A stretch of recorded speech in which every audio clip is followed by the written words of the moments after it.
So, for those of you that don't know, immediate family members, extended family members all submitted questions for Mimi about her life or about her past, about her family, about random things. So we selected about 12 of the most interesting ones that we thought would be fun to all be answered like in a group versus not being able to hear your reaction or what you're saying. So let's go ahead and start. Okay, so the first question is, what?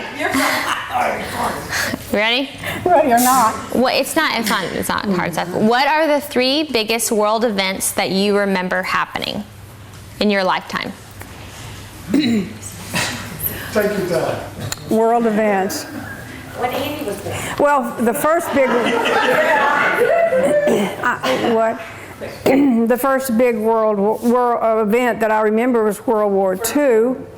When we lived in Detroit, Michigan, we talked about this morning. And we had air raids in Detroit because Detroit, Michigan was a center. The Henry Ford Motor Company started building Jeeps and materials for the war. And so we were a target for the Germans, and we had air raids. And I remember as a child, when I was in little preschool, we would have air raids, and the teachers would take us downstairs in the basement, and we would lay on the floor face down until the sirens quit, doing, and then we go back up. So that was big. Let me see, 3. I think when Jack Kennedy was shot, that was huge. He's one of the few Democrats I voted for, and it startled the country and scared us because of something like that. We'd never lived at a time when that had happened, and so that was big. Let me think of something that's more positive. Let me think. Big events. Can you give me a new one of these? Somebody give me a clue. One of my siblings. Can y'all think of things? Positive event? Yeah. Yeah, can we go? Andy was born. Like a world event. Oh, the world event was the question.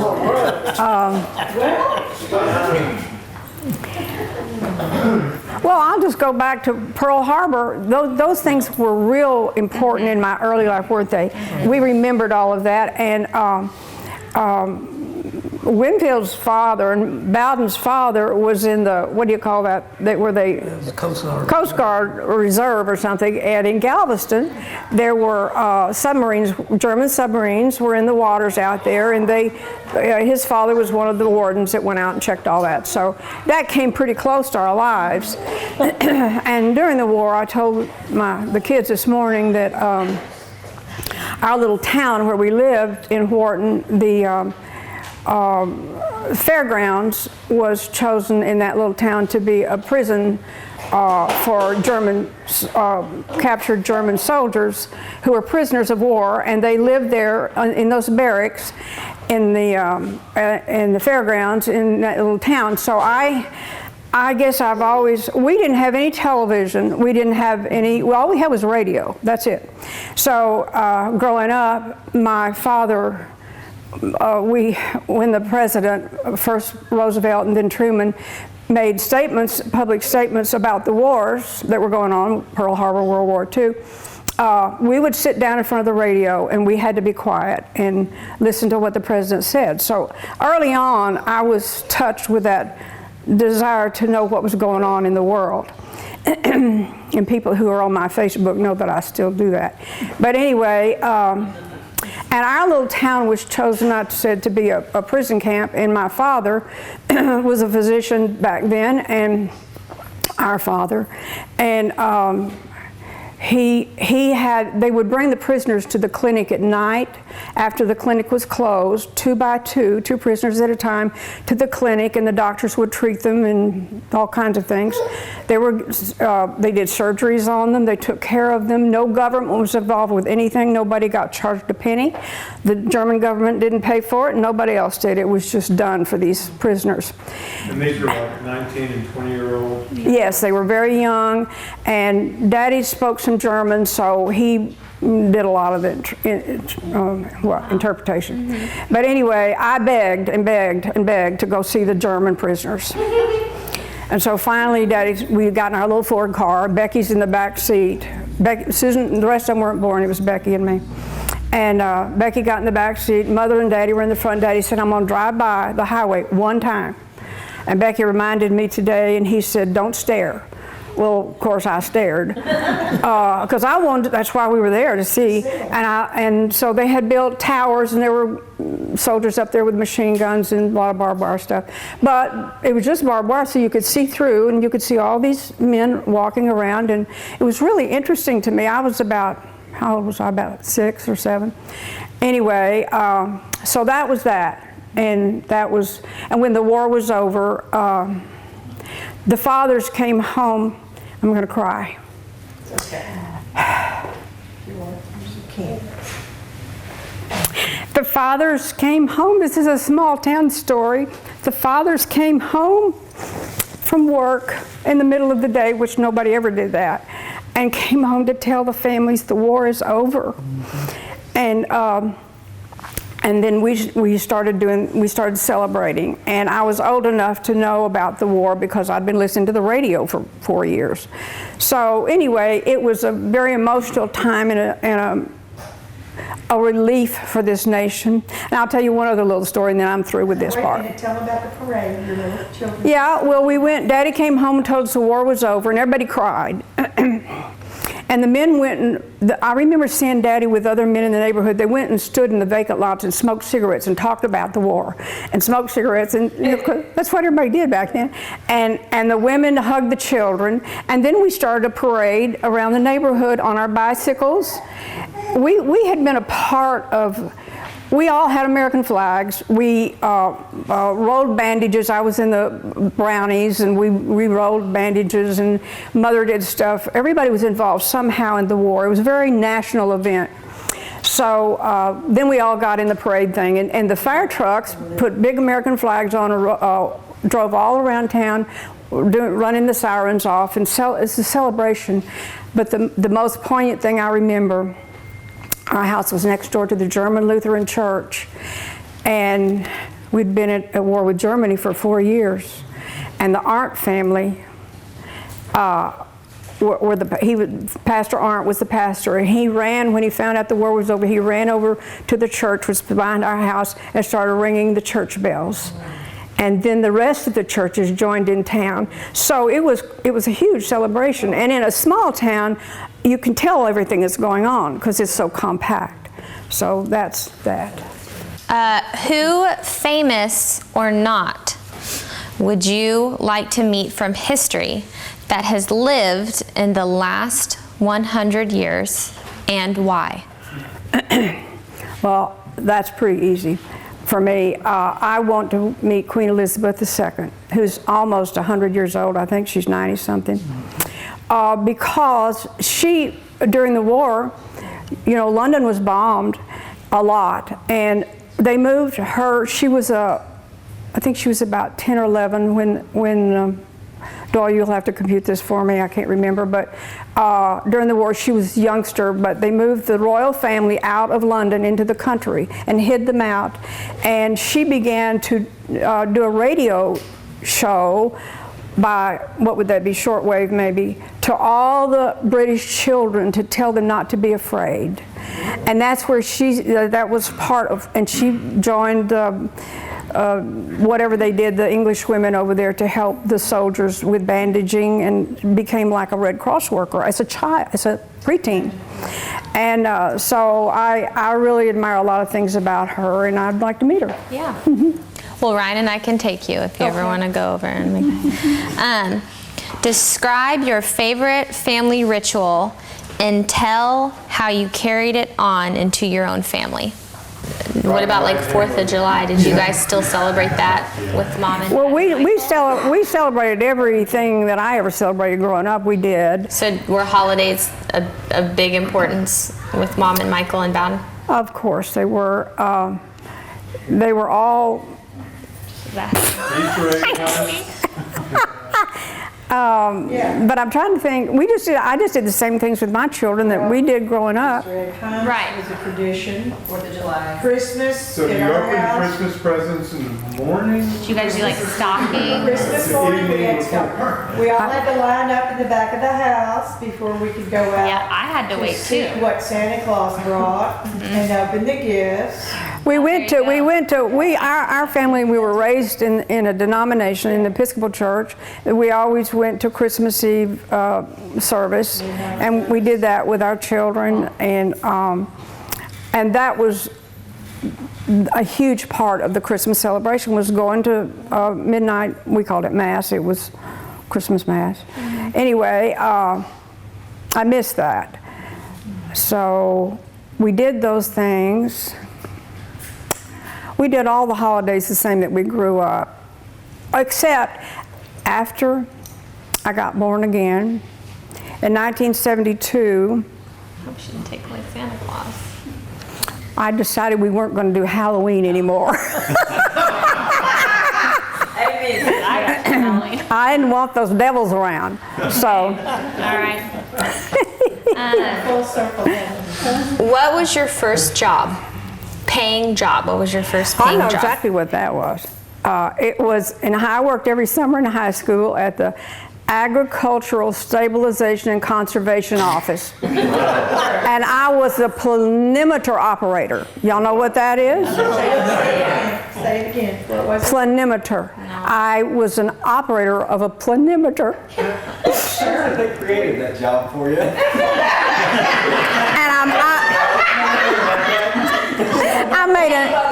I saved my money for 4 summers and went on a trip to California. So it was, What's that What's a machine you're talking planimeter? oh, a planimeter. Okay, they gave us aerial maps on tables, and this planimeter is a little machine. We'd measure every single Mileage.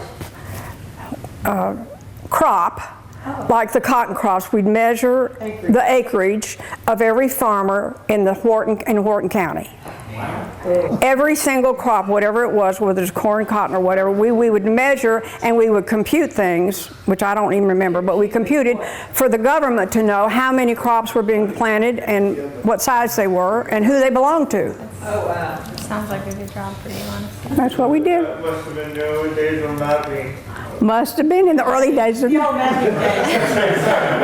It's all digital now. You know, Saved your money from that machine you worked on in the summer to go where? You saved I your, went to California, yeah, and visited, because what opened up? opened up. Where did you go to California? When I was a senior, 18. I drove out there with Ann and Betty. What are you telling me? What am I? Disneyland.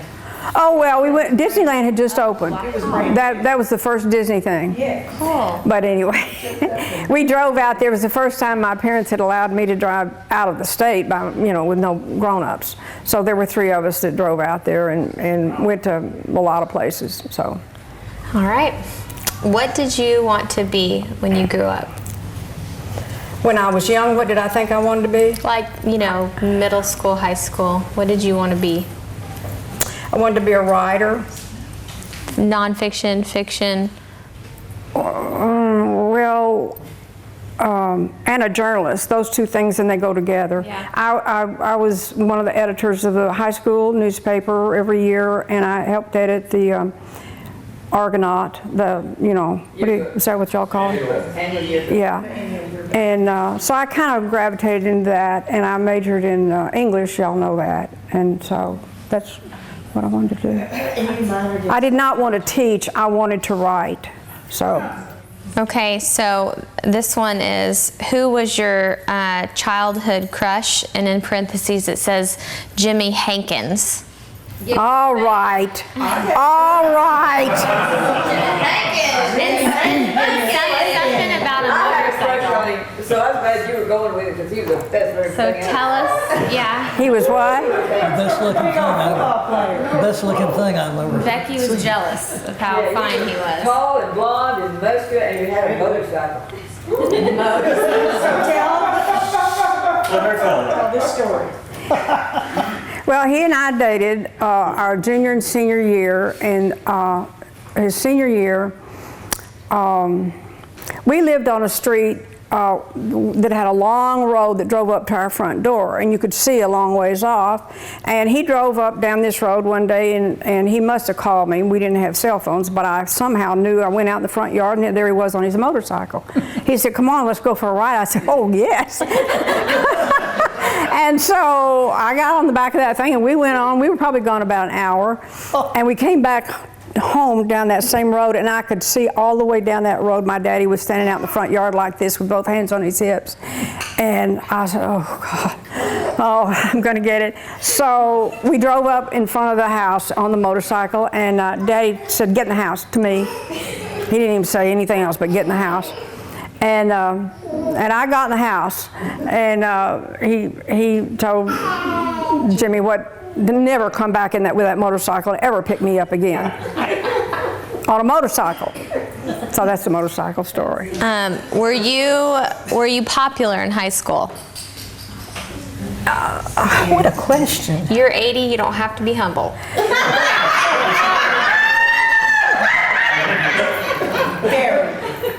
Weren't y'all selected, like, Yeah, we Jimmy were you got some kind of you cutest I mean, like, raised up- king and queen. well, you said you were editor. You were editor. We got some stuff. We Really? just They got. Maybe it's interesting. You were prom, were you like homecoming queen? Oh, but let me tell you what I did get one time. I got voted to be the turkey princess.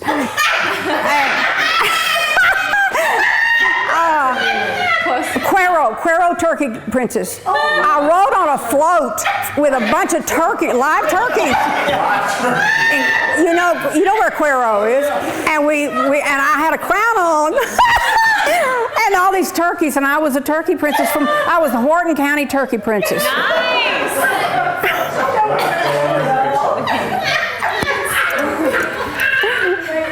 So go on to the next question. Okay. That's How? Yeah, I was trying to. I saw that they're kind of chronological. So, how did you meet B? Okay. What was the question? How did you meet Bowden? How did you meet B? It was a blind date, which I hardly ever went on. I was a junior at the university, and one of my friends who lived in Galveston, it was at your wedding, by the way, you and Suzanne, called me, a friend that I knew really well, and she said, "Shirley, there's going to be a wedding down here, and the groom's brother doesn't have a date. Can you come?" And that was Bowden. And Winfield, they're twin brothers. And this is my brother-in-law, to whomever doesn't know. And so I went down to Galveston and had this blind date with Bowden, and that was how we met. And I stayed with Peggy and you Bill didn't Murray. really care for him, right? Well, it was like no big Oh, deal. but you had to drive his car. Why was that? No, not yet. That was later after we got engaged. Because she didn't have a Yeah, there's lots of it in the road. We all got a car. that- Everybody got a car in the family but me. She keeps reminding us about My daddy told me, he said, "Shirley, I'm not giving you a car," and I was the oldest of four. He said, "Because I have to send 4 people to college. I'm not giving any of you all a car." But they all got a car. So go ahead. Okay. What is your biggest bucket list regret and or to be completed? Okay, my biggest regret is that I didn't finish school, college. No, this is like a bucket list regret, like somewhere you wanted Well, to go, something you wanted to do. Well, I wanted to go to Israel. Okay. And I wanted to go to London and see the Queen.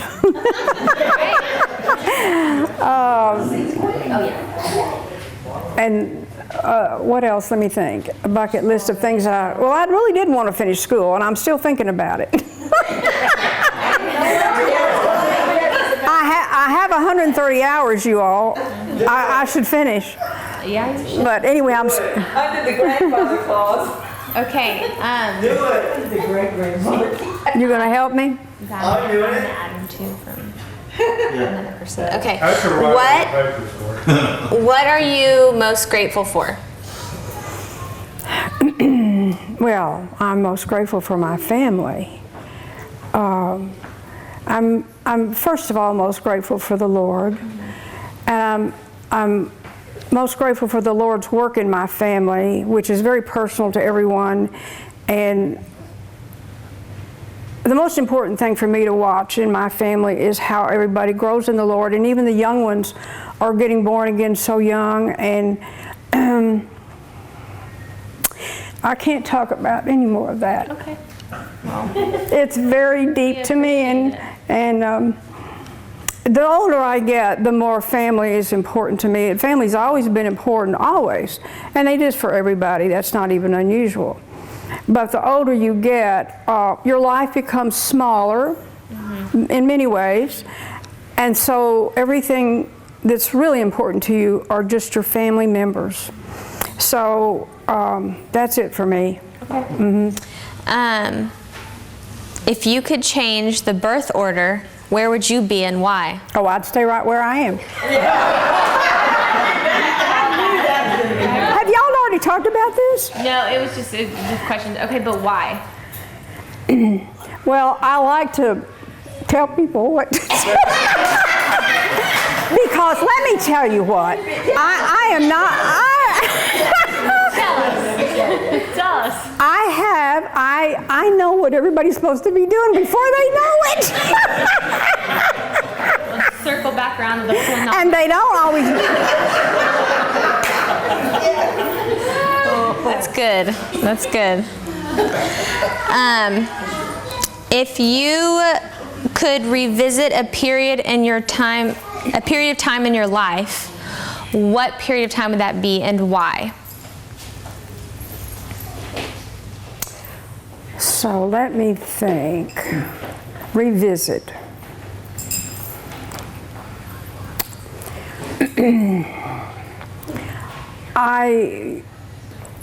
Besides raising my children, I loved high school. I was a 50s, I grew up in the 50s. Our friendships were all real trustworthy, and they were sincere. I didn't grow up in a time when we dealt with drugs or anything like that. So it was not that we were perfect, because we weren't, but the 50s was kind of an innocent time before the 60s and 70s came along, and I loved my friends and they loved me, and we had huge slumber parties, and we danced, and we at home in our homes, and so it was great growing up in the 50s. It was just great. Awesome. Okay, what was the worst thing that Pastor Michael, your son, ever did that you found out about? Where is he? Oh, there you are. The worst thing that he ever did that I found out? He's sitting over there with the sun halo on him.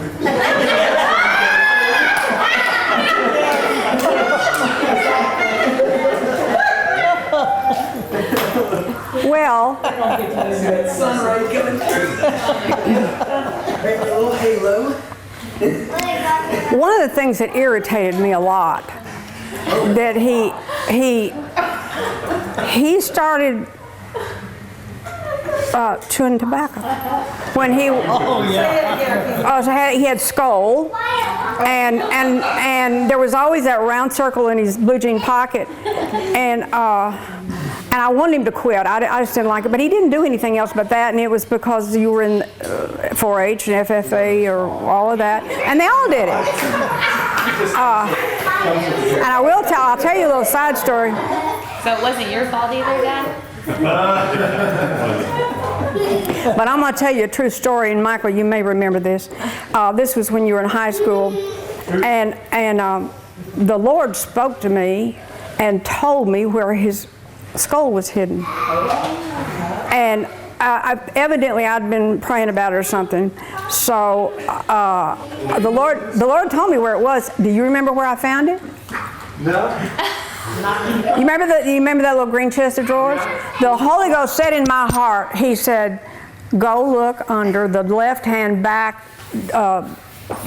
foot of that green chest. And I reached back in there, and 3 cans of Skull.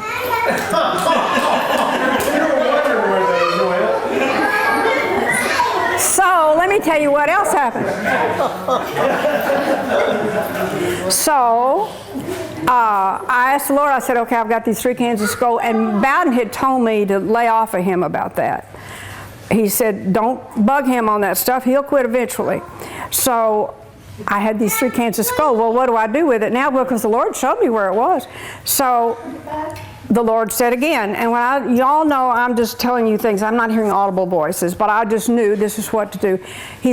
I put the Skol up on the counter in the kitchen sink and baked a skillet of cornbread and put it next to the Skol because he liked cornbread when he got home from school. So when he walked in the kitchen door, there was the Skol and the cornbread. Why does this taste like wintergreen? One other thing he did that really irritated me about it. Did you try the Skol? Did you try the Skol? No, is it good? Listen, I got delivered of cigarettes. That's one reason I wanted him to quit the Skol. But anyway, one other thing, when he was in high school, he raised chickens and, you know, the pigs and the chickens. And he raised chickens. Did you sell them or something? Remember all those chickens in the backyard? Anyway, you took them to have somebody slaughter them and pick them, you know, so... And you went to Hungerford or somewhere, and he came back, and he had a truck, of course, and I was out in the backyard one day, and there was a tarp thrown over the back of your truck, and underneath that tarp it was moving. Some of those chickens were still in the back of that truck weeks later. Oh, no. Anyway, that's it. Okay, so now that we've thrown Michael under the bus, what is your favorite memory or best story about Mom from childhood or teenagehood or adulthood? About your mom? Wait. So it was irritation? Well, one child submitted that one. One child submitted this one, so. I submitted this one. And one of his children submitted that one. So tell me that again. What's your favorite memory about Mom? Lucy was a really good child, young child, and she'll remember all of this. When we had Gabby, we had a basset hound, and she had 13 puppies, and we put the puppies in your playpen. And Lucy took care of the puppies, and she was only about 3 or 4 years old. And she would go out there, and one of the puppies had hydrocephalus, and we fed that with the vet gave us a little bottle. But she would go out there and do that, and she would sit in her bathing suit in the playpen with 13 puppies, and clean them up and kiss them and bathe them and take care of them. So she was already a dog lover, Doyle. Oh, perfect. How do you think she...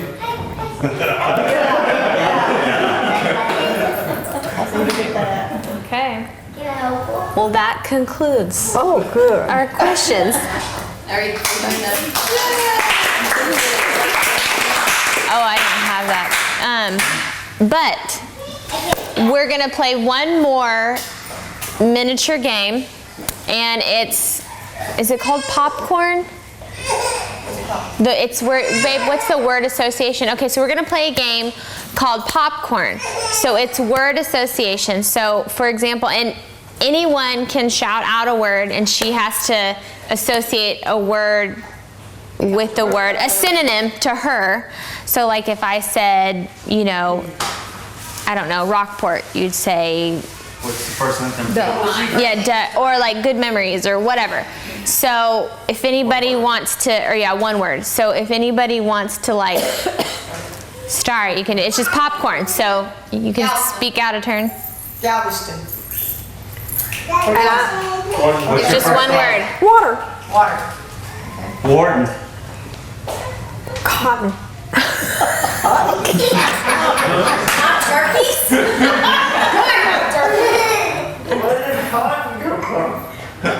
We grew cotton. Come on, people. High school. Okay.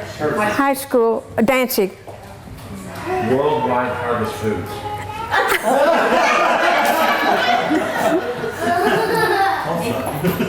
Adventure. What? Adventure. Adventure. That was our food company when we moved up here to Tulsa. Jitterbug. Rock Around the Clock. University of Texas. Dormitory. Texas A&M. You know, I had a date one time. I had a date with one of my sorority sisters' brother, went to A&M, and I went to one football game with the date down there at A&M, and it was the most fun I ever had in my life, a whole lot more fun than the Texas games. And of course, he was a cadet and all that, but I didn't know about if there's a touchdown, they got to kiss you or something like that. So, but I didn't know that, and I don't like to kiss publicly. Vacation. Vacation spot, Rockport. Grandchildren. Blood sugar? Grandchildren. Oh, grandchildren. Joy. Sorority. Girls. Tulsa. The Lord. Hunting. Cold. Ducking. Fishing. Trout. Crabbing. Bacon. Only you would know what I mean by bacon. The beach. The beach. Sand. Church. Church.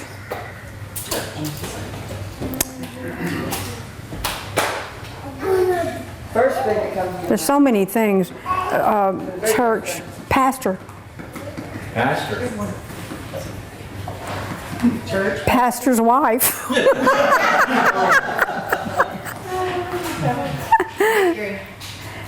Victory Church? Victory. Church. He said home. Home. Peace. Jesus. Say again. Jesus. Jesus, Lord. Trump.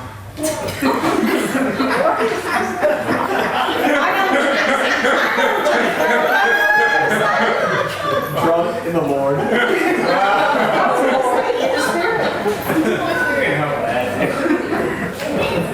Trump.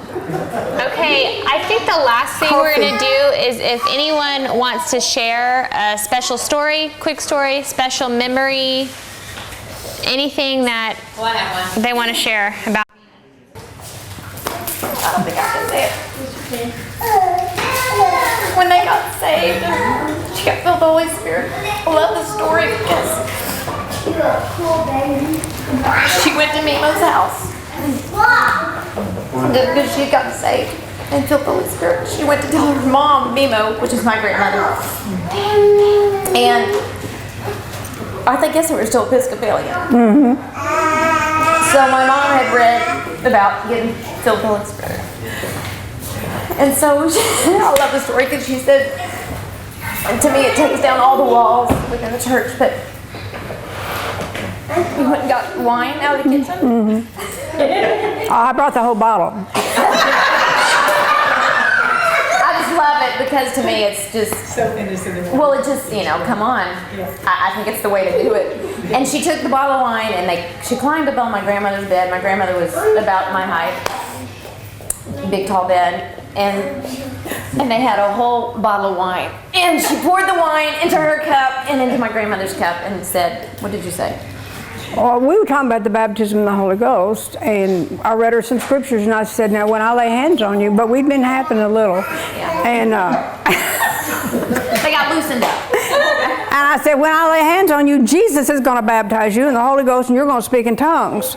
And she did. And we did. That was it. And it was so simple. And I guess I learned that story about, I don't know, 5 or 6 years ago, and it stuck with me because I just thought, what a pure way. I mean, that's what they knew, that's what they grew up with in the church, and it happened. And I just, anyway, I don't know, I just love it. I think it's probably one of my favorite stories. Well, it's the That's truth. my story. Yeah. Well, I know you're going to correct me, so just stop me anytime. Or help me. But she didn't get a car, and we got one, so she can boss us around because of that.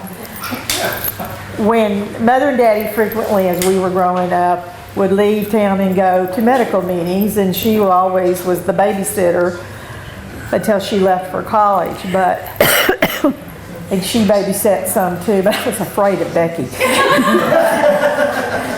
You were afraid? Because you would tickle me until I wet myself. Yes. But Shirley and her friends in the neighborhood, she was in high school, and our next door neighbor, who was one of her best friends, D. Russell McElroy, and some other friends of theirs, decided, this was during the summertime, and the Rio Theater had this movie on, and they had instigated this scenario thing that they were going to do to scare all these people.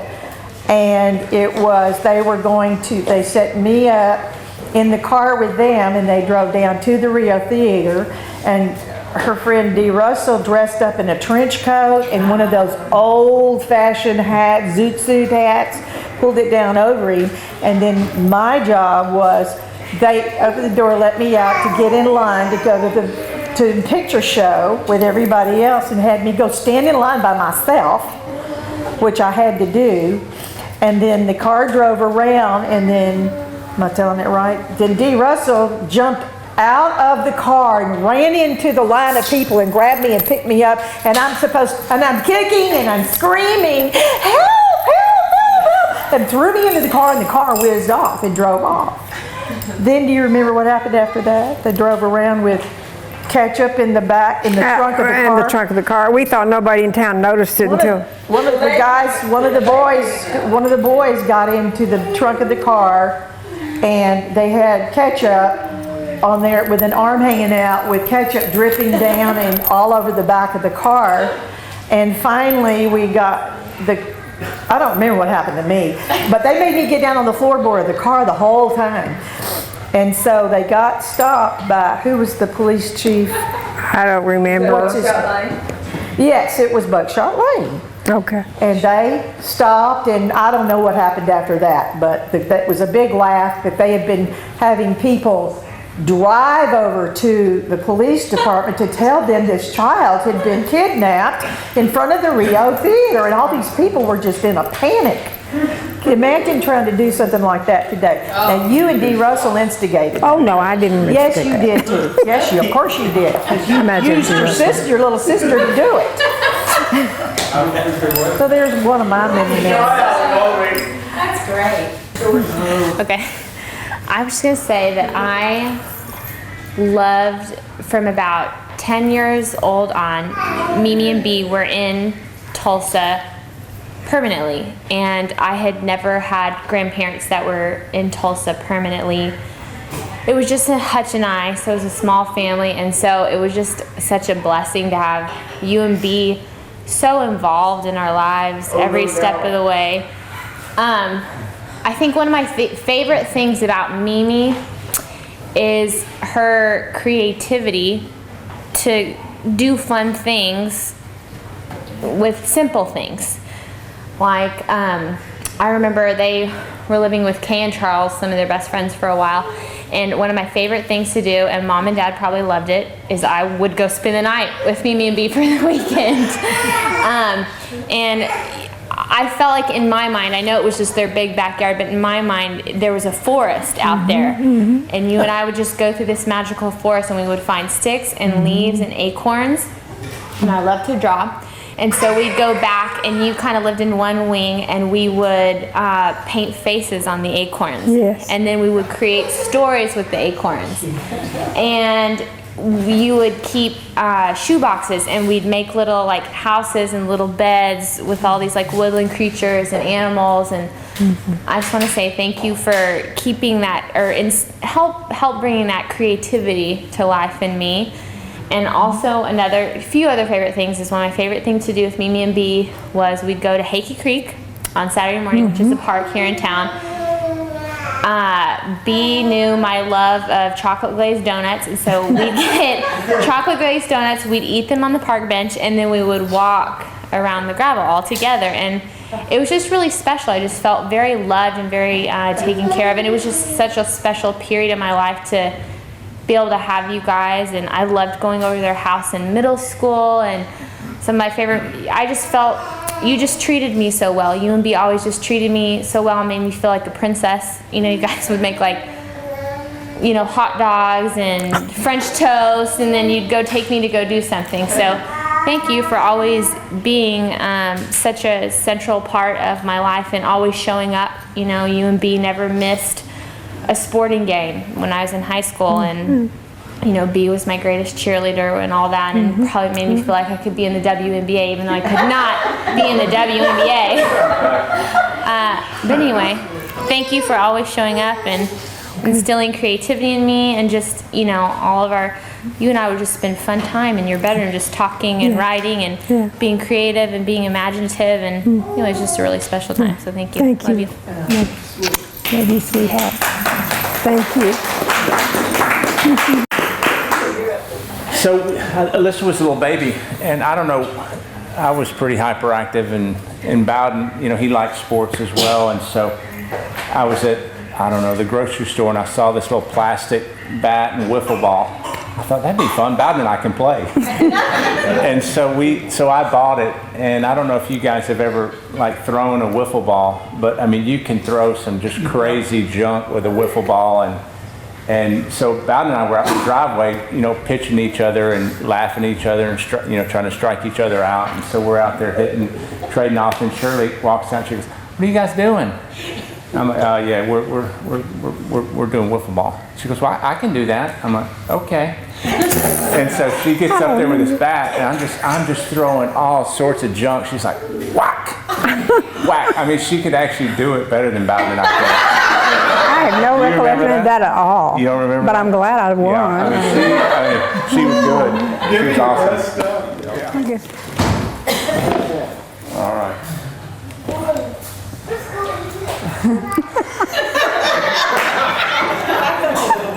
So not fair. Okay. It's Give me a second. just you and me. First I want to say thank you. I want to reiterate what Alyssa said. Thank you for being present. I can attest I'm not wasn't the easiest kid to get along with. But thanks for taking the mundane and making it interesting.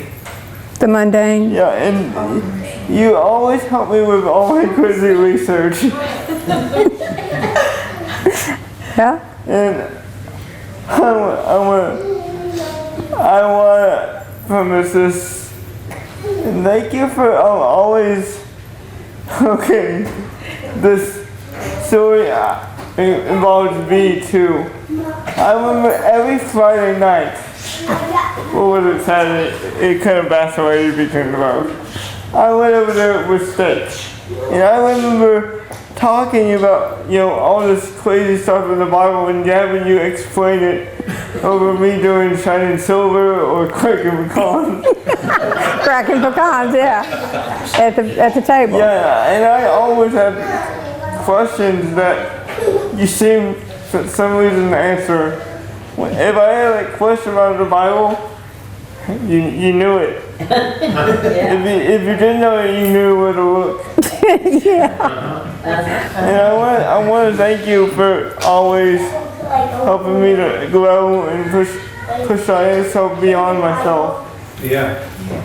Thank you. Thank you so much. And also, Hutch and I are gin rummy partners. We have some of our best, most philosophical conversations, don't we, while we're playing gin rummy? Yeah. I love that relationship y'all have together. It's wonderful. Thank you.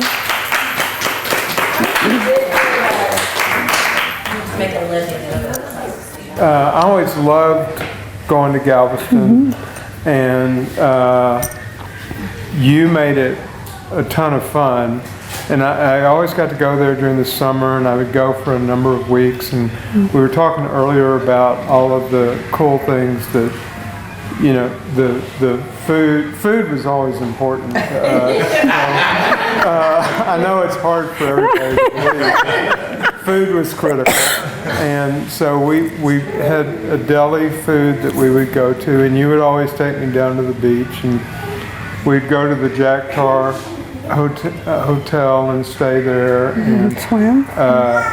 so I'd like to hear more about Galveston. Oh, I don't want to talk anymore. No, Galveston was, I think it was a very important part of your life, and there's so many interesting things about that because you were born in Galveston? Yes. You were born in Galveston, and Bowden grew up in Galveston. And so I think from a spiritual and Christ experience, I think that was, Galveston was important to you. So tell us more about that. What do you want, my testimony? I want to hear that. I want to hear it. My testimony? Yeah, sure.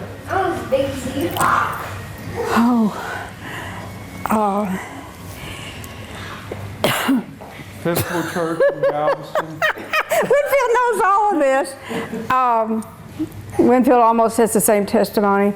We were all Episcopalians, and we didn't own a Bible, so we hardly knew anything about the Word of God. And we just lived in this social life in Galveston. You all know it's an island, and islands are usually culturally kind of almost closed in. Everybody knows everybody. It's small, and there's a definite social pecking order and all that kind of thing.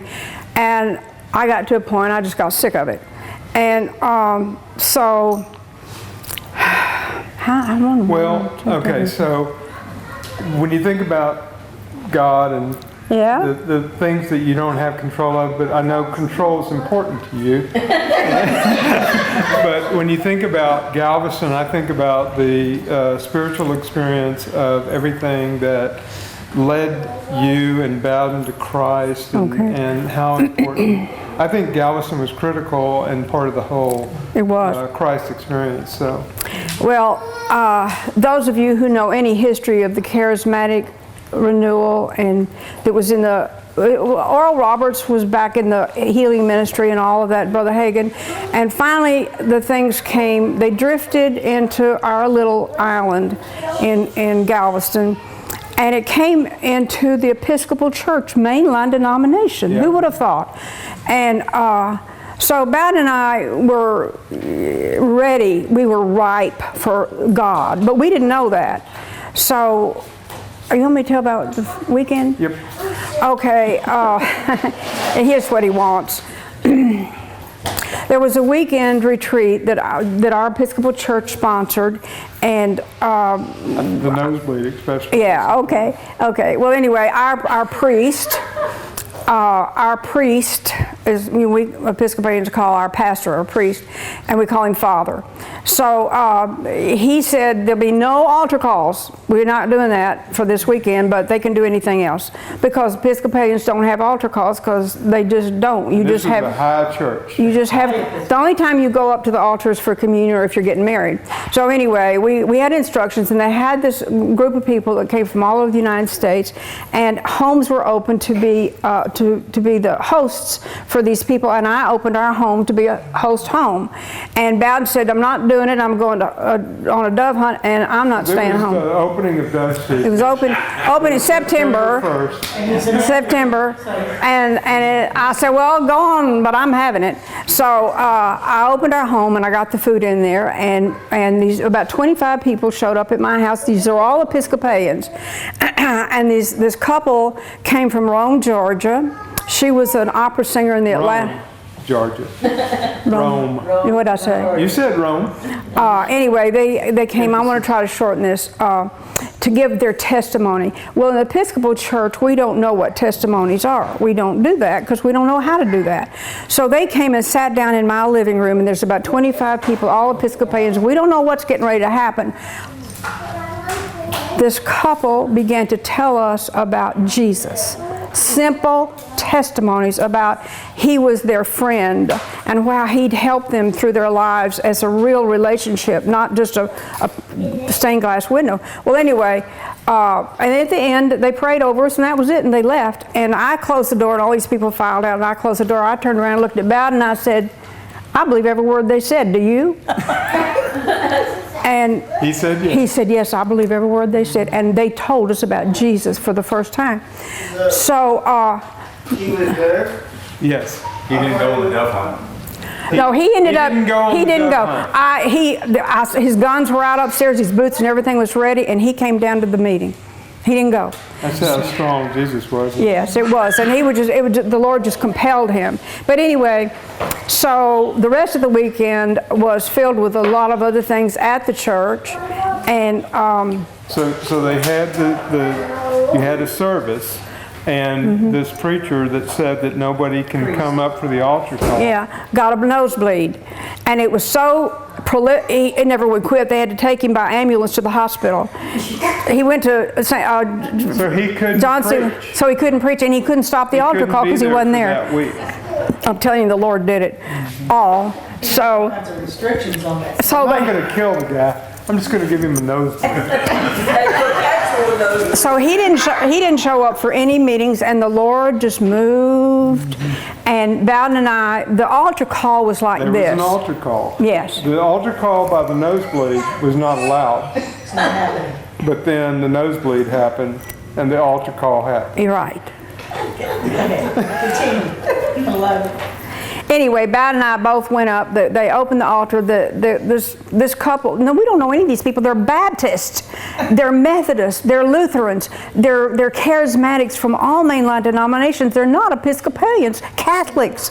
Anyway, yeah. So they all get up and give their testimonies, and then they say, if you would like to come to the altar, if you need anything for us to pray for, and we thought, what in the world is this? And you come on up. And didn't you say an 18-year-old prayed with Bowden? He was about 16, 15 years old boy. After that, what did you do? I ran to the altar. I couldn't believe I did that. I don't even know how I did it. I ran to the altar, and I went to the left-hand side, and the woman that prayed for me, all she said was, what do you need? I said, I don't know, because I didn't know, but I want everything you've got. I want it all. And so there was no doctrine. Really, it was the Holy Ghost. You know, Rita, it was the Holy Ghost orchestrating all of that. And so is that all? And then in the line, who was the guy that ministered to Bowden? Yeah, Some young the kid? 16-year-old. He was a young boy. He ministered salvation, the baptism of the Holy Ghost to Bowden, and we got it. And our life, I know I'm the most radical person in the family, but Jesus came into my life radically. It was a radical salvation for us. We were smokers and drinkers, and after Bowden and I got saved that weekend, I went to the pastor, Father Silly, and by this time I had bought a Phillips New Testament paperback, New Testament, and I thought, I will never read this whole thing. And but I'm getting it because Alice Wetmore, some lady in the church, said, Shirley, you need a Bible. So I got it, and every night after that, Bowden and I... Slow. Let's start with the New Testament. Right. Bowden and I would put the children to bed. We'd put Michael and Lucy to bed, and Bowden and I would he would get his scotch and water, and I'd get my glass of sherry, and we'd get in bed with our cigarettes and our drinks and read the Bible to each other. And we read the whole New Testament that way. And then finally we read this scripture. You are not your own. You are bought with a price. Therefore glorify God in your body. And we knew the cigarettes and the liquor were going. And they did. And they did. So And on that, it was simple. who's next? You know, let me add something to her story because I think it's important. That might have been that one simple time that has spoken about.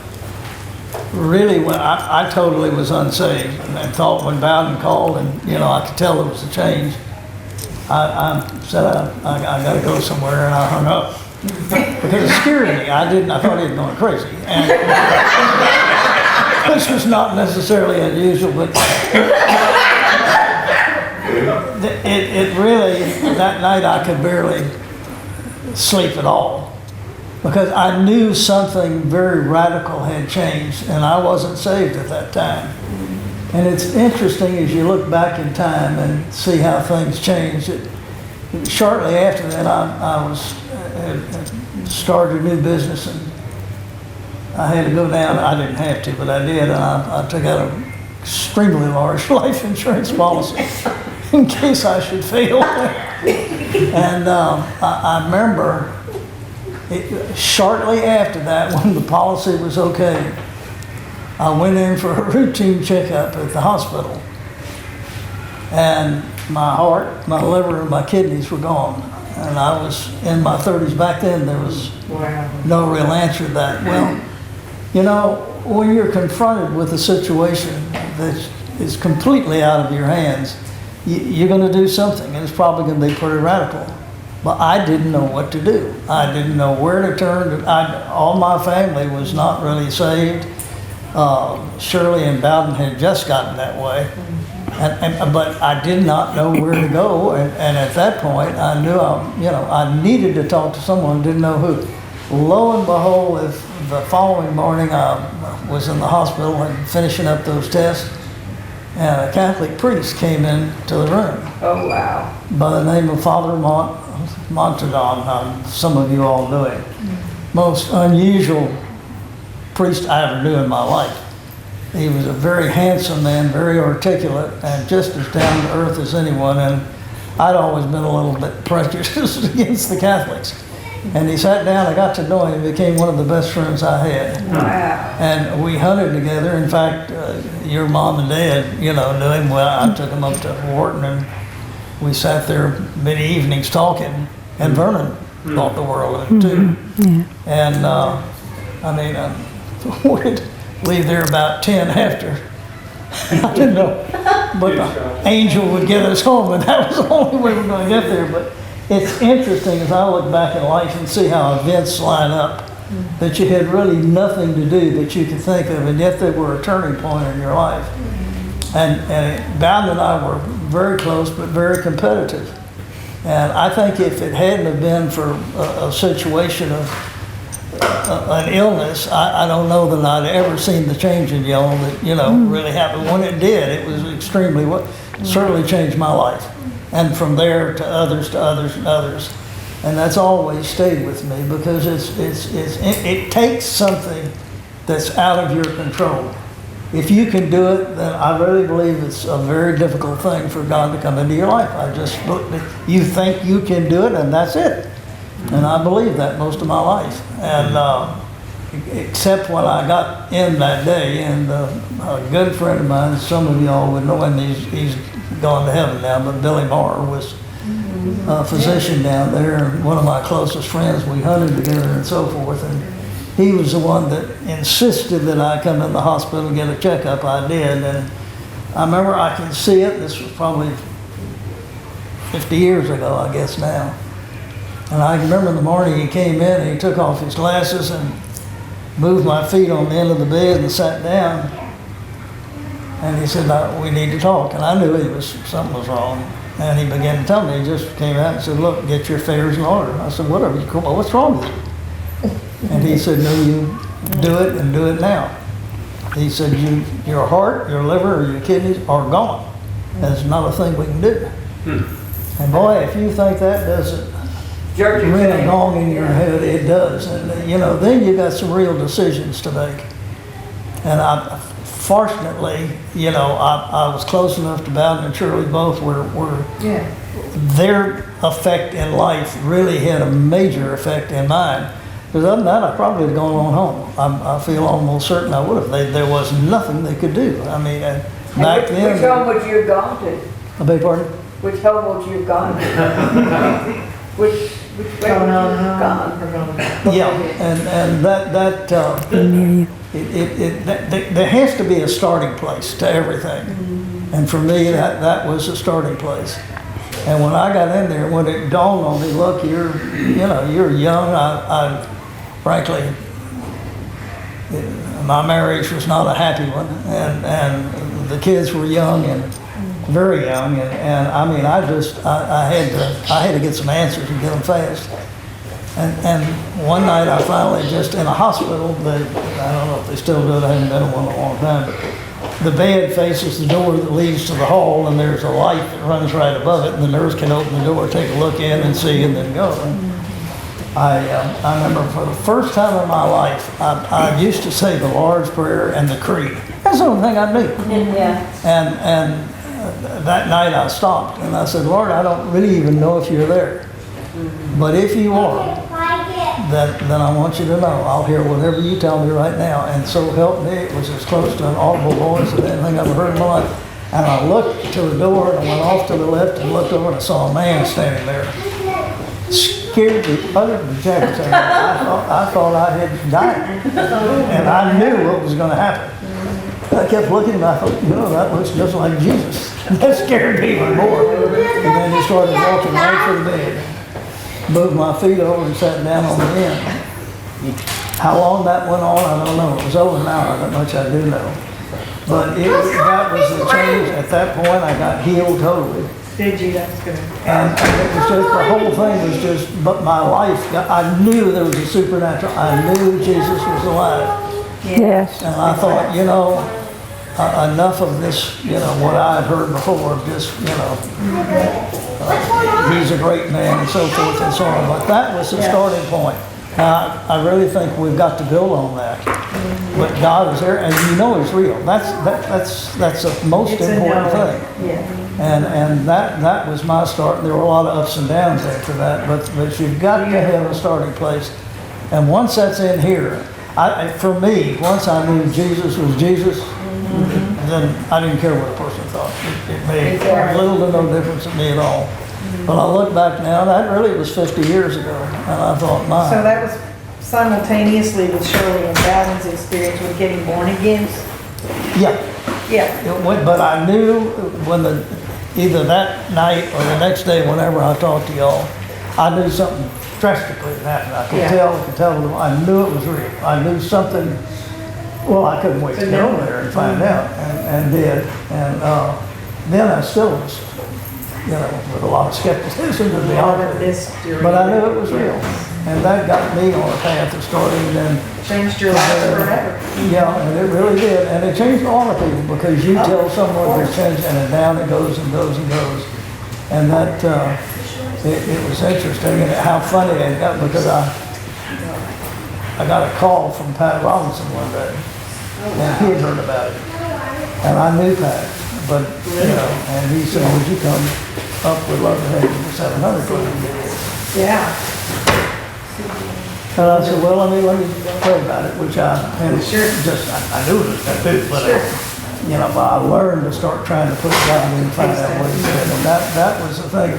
It just magnifies and gets larger and larger. If you just keep doing it and being obedient, it'll go on and on and on. Exactly. But I think there's got to be a life-changing event in your life that you can't change yourself. I do too. For me, that was absolutely imperative. And there is no answer. You cannot fix it yourself. No. And I mean, as long as you can, you don't really need it. No. I mean, see, that's the whole thing. But it's like a pebble in the pond with you and with Shirley and Bowden. How many, from Shirley and Bowden's and your experience, how many thousands of people have come to the Lord?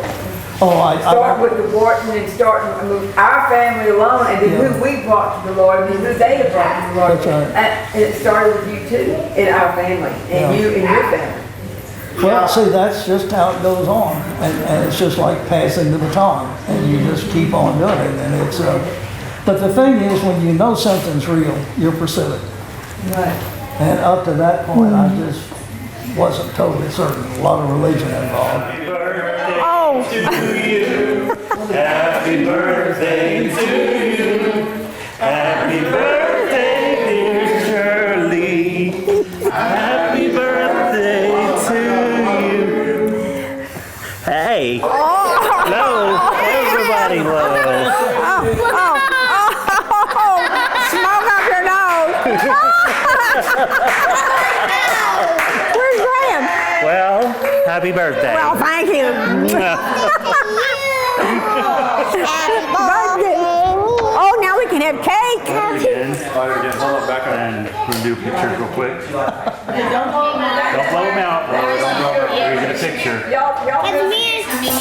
I guess you can do the blow now. I'm gonna do it this time. This is coral and starfish. Veins? Varicose veins. All right, blow them out. Got it. All right, thank you. It's okay, your picture's worth more now. Come give me a hug. I just gotta hug you a little bit. Y'all been playing and I'm going to say hi. I love you. I love you. Yeah. Why did he say, well, happy birthday?